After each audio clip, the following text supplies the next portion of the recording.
Hello students, welcome to my channel Science Concept।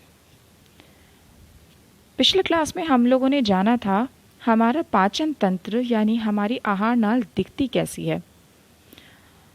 अब इस class में हम जानेंगे कि हमारे पाचन तंत्र में जो अलग अलग अंग पाए जाते हैं उनका क्या कार्य होता है, उनमें से कौन से रस निकलते हैं और उन रस में कौन कौन सी एंजाइम्स पाई जाती हैं। ये सारी चीज़ें हम आज के क्लास में जानेंगे। तो शुरू करते हैं। सबसे पहले है मुख यानी मुंह। हम जानते हैं कि जो पाचन की प्रक्रिया होती है वह मुंह से शुरू होती है। हमारे मुंह में 3 जोड़ी लार ग्रंथियां पाई जाती हैं, सब मैंडिबुलरी, सब लिंगुअल और पैरोटिड, या जिसे कहते हैं अधोहनु, अधोजिह्वा और पैरोटिड। मुंह में एमाइलेज नाम का, मुंह में जो लार निकलता है एक्चुअली उसमें एमाइलेज नाम का एंजाइम पाया जाता है जो सबसे पहले पाचन की प्रक्रिया को शुरू करता है। वह मंड यानी हमारे खाने में जो स्टार्च पाया जाता है वह उसे तोड़ के माल्टोज में बदल देता है। नेक्स्ट आता है हमारा स्टमक यानी कि अमाशय।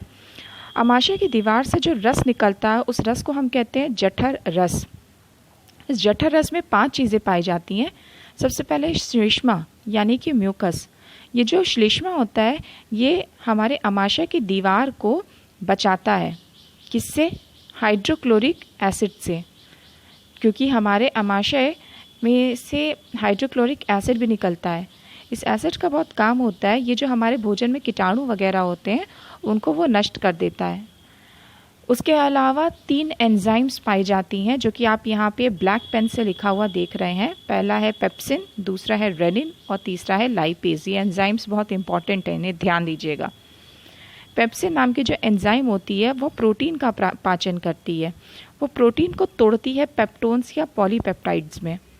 रेनिन जो होती है वो भी दुग्ध प्रोटीन कैसीन जो होता है उसे पैराकैसीन में तोड़ के बदल देती है। और लाइपेज जो होता है एंजाइम वो हमारे भोजन में जो वसा होता है, यानी अगर हम चिकनी चीज़ें खाए रहते हैं तो उस वसा को वह तोड़ के फैटी एसिड या ग्लिसरॉल में बदल देता है।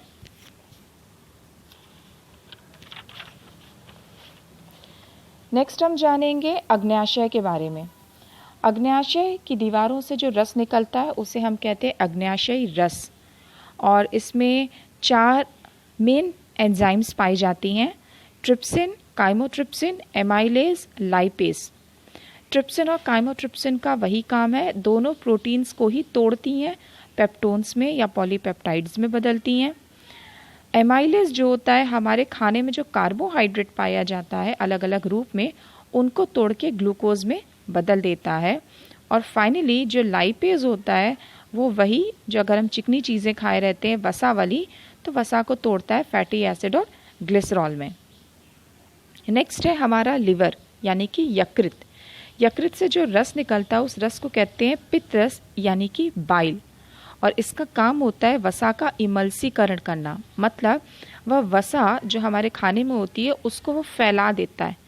इमल्सीकरण मतलब उसको फैला देना ताकि उसका क्षेत्रफल बढ़ जाए, और जब उसका क्षेत्रफल बढ़ जाएगा तो उस पर अलग अलग एंजाइम आसानी से काम करके उसे तोड़ देंगी।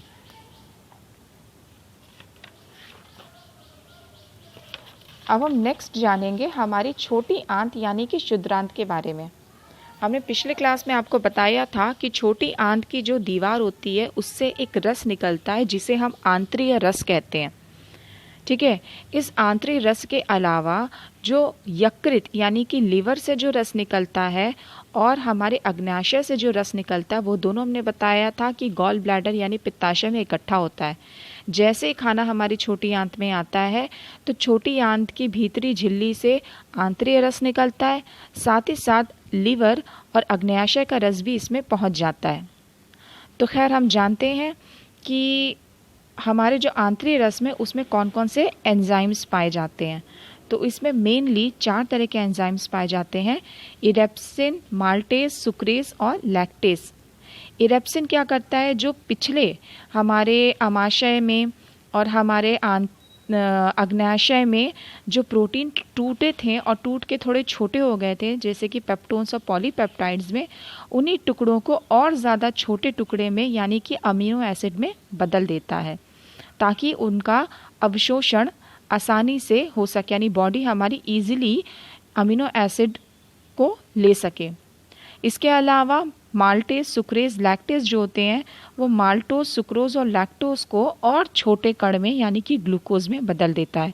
तो फाइनली हमारे पाचन की जो क्रिया होती है वो पूरी हो जाती है हमारी छोटी आंत में, और हमारे सारे पोषक तत्व इतने सरल रूप में बदल जाते हैं कि हमारी जो बॉडी है वो ईजिली उसको ले सके, वो सीधे हमारे रक्त में अवशोषित होके चले जाते हैं। तो ये थे हमारे पाचन तंत्र में पाए जाने वाले अलग अलग अंग, उनसे निकलने वाले रस और उन रस का कार्य। इसके अलावा दो चीज़ें और हैं। एक है लंगरहैंस की दीपिकाएं। ये ज़्यादा कुछ नहीं, जो हमारे अग्न्याशय होता है उसमें बहुत सारी कोशिकाएं होती हैं, अल्फ़ा, बीटा, डेल्टा, ठीक है। उन्हीं कोशिकाओं के समूह को हम बोलते हैं लैंगरहैंस की दीपिकाएं, और इनमें से निकलता है हार्मोन्स जो हमारे ब्लड में ग्लूकोज की मात्रा को नियंत्रित करता है। ना करे तो हमें डायबिटीज़ जैसी बीमारियां हो जाएं। इसके बारे में इनसे निकलने वाले हार्मोन्स के बारे में हम अपने नेक्स्ट चैप्टर में जानेंगे। एक और आता है रसांकुर यानी कि विलाई। तो हमारी जो छोटी आंत होती है उसके भीतरी झिल्ली में हम देखेंगे कि उंगली जैसी संरचना होती है, ठीक है। और ये जो उंगली जैसी संरचना होती है करती क्या है, ये क्षेत्रफल को बढ़ा देती है। तो हम जानते हैं कि अवशोषण जो होता है, यानी जो भी पोषक तत्व अभी हमने देखा कि पचने के बाद सरल रूप में बदल जाते हैं, वो हमारे छोटी आंत से हमारे रक्त में जाते हैं, यानी उनका अवशोषण होता है। और इन रसांकुर के वजह से क्षेत्रफल बढ़ जाता है, जिसके ये जो अवशोषण की प्रक्रिया है ये तेज़ी से होती है।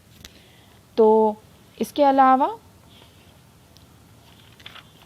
दो पिक्चर्स हैं आपके सामने जो कि इसकी लैंगरहैंस की दीपिकाएं की हैं और साथ ही साथ रसांकुर की भी हैं।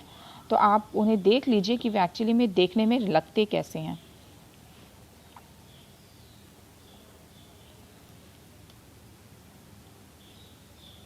तो ये था हमारा आज का टॉपिक। आज के लिए इतना ही। Thank you.